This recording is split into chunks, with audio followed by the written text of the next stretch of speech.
Hey guys, it's Jess with Technihouse Inspections. I am on a roof and I thought I would talk to you today about chimneys, chimney caps in particular, and an example of why you should never use tar on your roof. So I will flip the camera around and we'll talk about chimney caps, what they do, how they should look, and why this one is having some issues.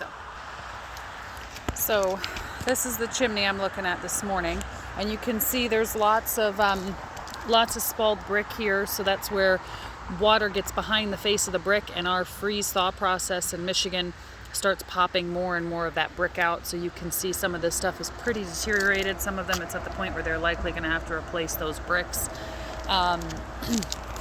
So that can happen. It's a reason that I always recommend sealing brickwork.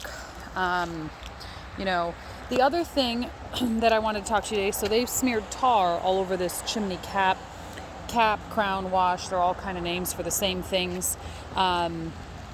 They smeared tar all over it, probably because there were a bunch of cracks, but you can see that their tar repair is starting to re-crack, and this is probably what they were covering up. You can see pieces of this are just loose. The thing about using tar on your roof is tar is UV sensitive, so when it's exposed to sunlight, which it absolutely will be on your roof, it dries out, cracks, and whatever you thought you were fixing will start leaking again. So it's an incredibly temporary sort of band-aid approach. But what I really wanted to talk today about was the chimney cap, or the crown. So you can see there's actually sort of a concrete or cement cap on top of this. Now this one was kind of built wrong from the jump, which is why you're having so much spalling brick on this chimney.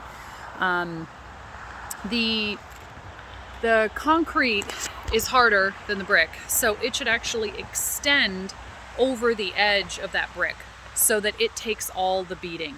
That's also the easier thing to redo. To take a cap off and to pour a new cap is easier than rebuilding your chimney.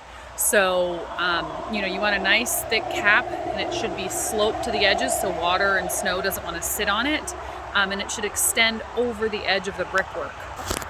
So this should actually come out here. So instead of how they have this brick extending out, you would want this all sort of flush, and then you would want the masonry to kind of come out a bit and overhang that.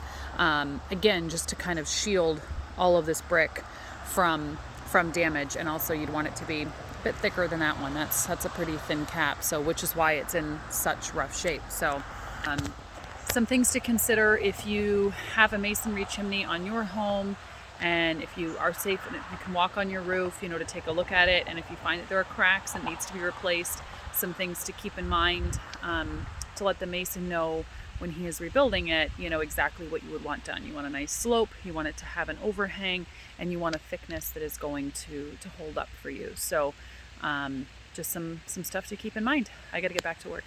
Bye guys.